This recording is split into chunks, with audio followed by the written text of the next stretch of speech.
from Wigton in Cumbria, but for over 30 years now, I've lived and worked in the north of Portugal as a missionary of Raglan Road Church, together with my husband Elcio, who's from Brazil, and we're in a church planting ministry. Tonight we're going to have a look at Psalm 8, and it's a psalm in which David meditates on who God is, who man is, and how God has placed man in creation. It's a psalm of only 9 verses, but it starts and ends with God. I'm going to read the psalm and I'd like you to follow. O Lord, our Lord, how majestic is your name in all the earth. You have set your glory above the heavens.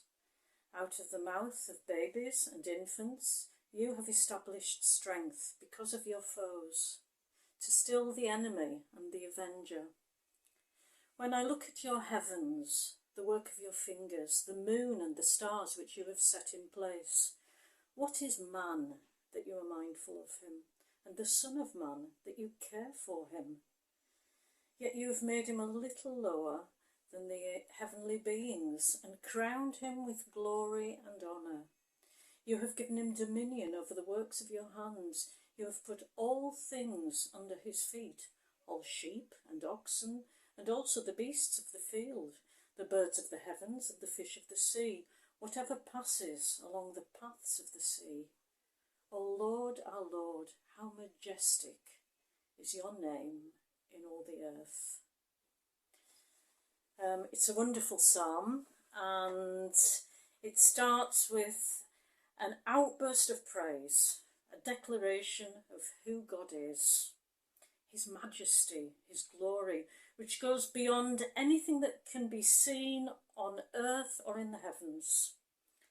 And his name, and we've got to remember that in biblical times, names were chosen to express character.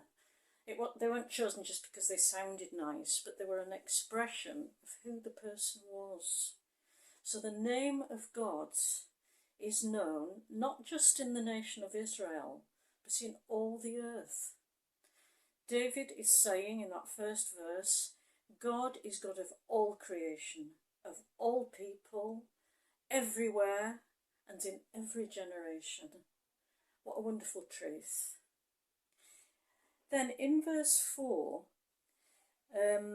David goes on to ask the question, what is man? Who is man?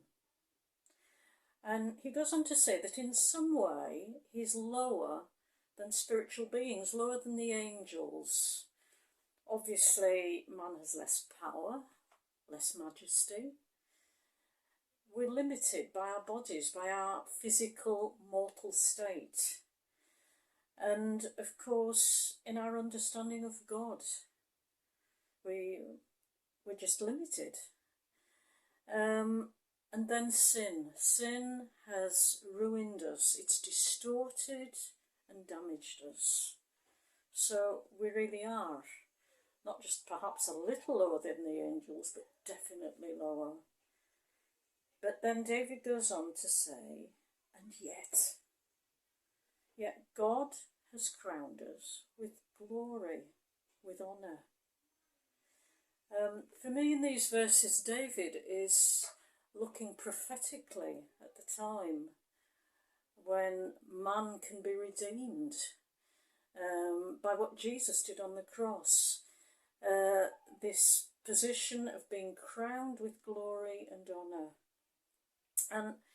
And I was in the UK at the time of the Jubilee celebrations, and of course we were all thinking a lot about coronation, what a crown means. What does it mean to be crowned?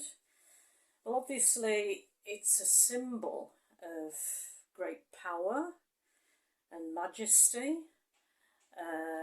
It's a symbol of rule, but it's also a symbol of authority. And David explains that God has placed man in authority over his created world. And he actually describes this created world, animals, birds, fish, reptiles, everything in God's created sphere. He has put us in authority. In crowning us with glory and honour, he's also given us rule and dominion over the created world. However, with authority and rule comes responsibility of care and service.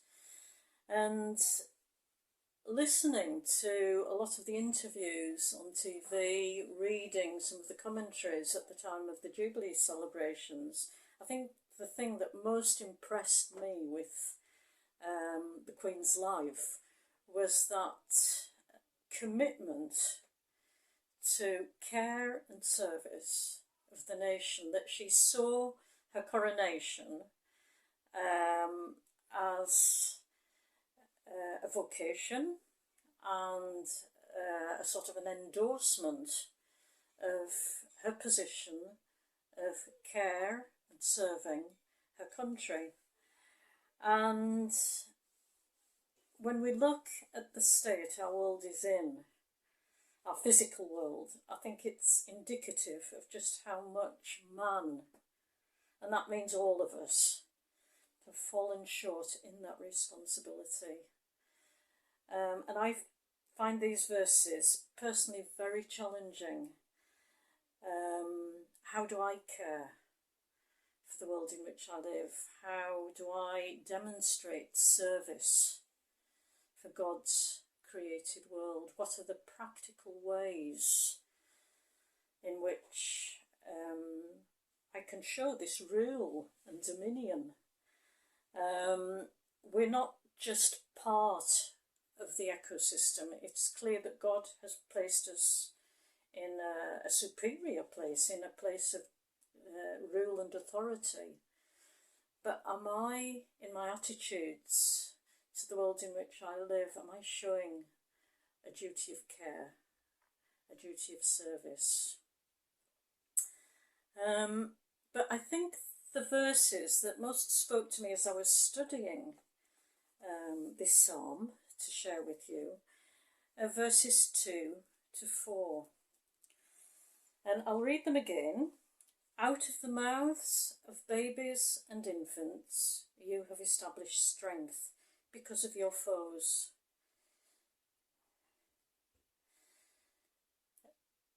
To still the enemy and the avenger.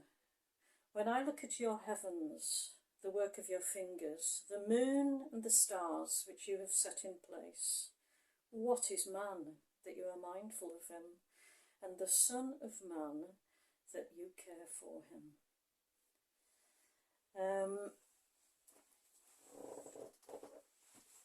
What is man?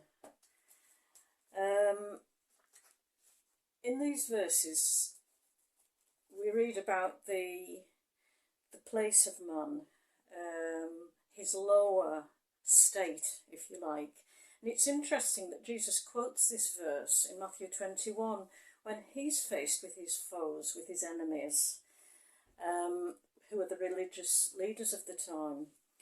And they have just criticised him for accepting the praise of children. And he refers to this adulation of those children who are around him as perfect praise.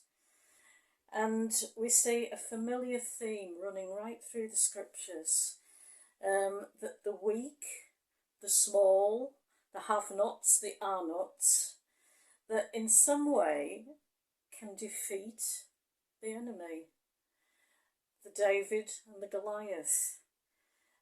When we're rightly related to God, when our attitude to him is of perfect praise, of knowing who we are and who God is, then we really can defeat the enemy. David then goes on to describe what I'm sure inspired this psalm in the first place. He describes the heavens, and I can just imagine David perhaps looking after the sheep, or perhaps he's on guard over his group of armed men during the night. And I can imagine him gazing at the night sky. No noise, no light pollution, and gazing in amazement at the absolute beauty, the glory,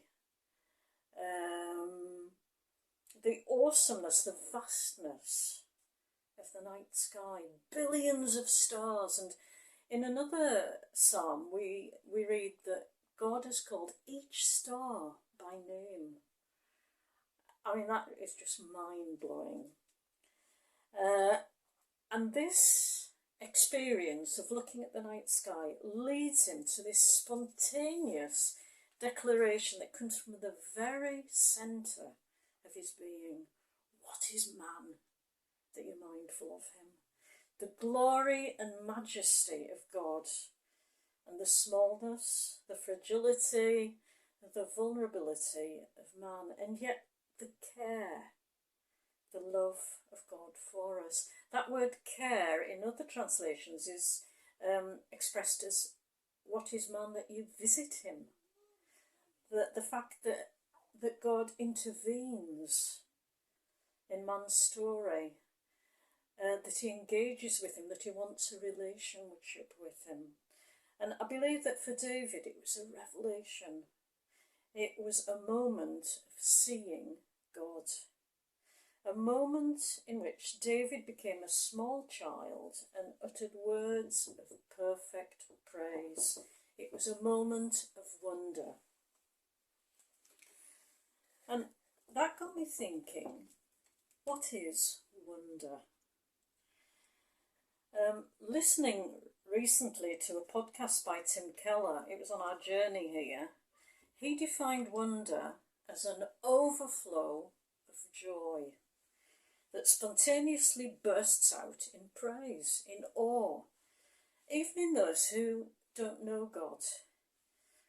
When we're confronted by something totally beautiful, powerful, awesome, that which was created in the image of God in us rises in recognition of the hand of our Creator and explodes in utter joy, an outburst of praise. I don't know if any of you have read the biography of C.S. Lewis, but it's interesting that it was this experience of overflowing joy, of wonder, that was one of the factors that led him as an atheist to believe in and have a relationship with God. I feel as a society, as a church, as an individual, we've lost the capacity for joy, for wonder. Our daughter Emily recently spent 6 months in the US, and something that really impressed her about the culture was that there is one adjective that seems to describe everything, and it's awesome. Describing lessons, describing meetings, describing meals, things that Emily would describe as, oh, that was good, or that was all right, or that was beneficial, they invariably described as awesome. When everything from a packet of crisps to a glorious sunset is described as awesome, then nothing is awesome. Everything becomes banal. We lose the capacity for appreciating beauty and expressing that in wonder. And wonder and awe is something you cannot know about, you've got to experience it. I remember the first time I went to see Foz do Iguaçu in Brazil. It was one such experience. Foz do Iguaçu is an immense waterfall. Some of you may have seen photographs of Niagara Falls. Well, Foz do Iguaçu is much bigger. There are lots and lots of waterfalls, and I could describe it. I could show you photos of it. I could even film it. You could Google it, and you could get to know all the facts, the figures, the volume of water, the height of the rock, the type of rock, all of that. But nothing can compare with the experience of actually being there and experiencing the sheer power, the beauty, the uniqueness of that waterfall. And it sort of upsurges in speechlessness. You just stand there in wonder and awe. And that overflow rises up into praise of God. David teaches us in this psalm that wonder can be a pathway to understanding God, to understanding ourselves. It's a pathway to experiencing the outpouring of God's love and care, and in turn that leads to a sense of wonder that praises God. Perhaps this summer I want to challenge you to rediscover the child in you, to rediscover the capacity for wonder. For many of us, we'll perhaps go somewhere else during the holidays, places we don't normally live or go or visit, or we'll do things we don't normally do. We perhaps have more time than we would normally have. And I'd like you to challenge you to let it be an opportunity for wonder, for praise. Thank you.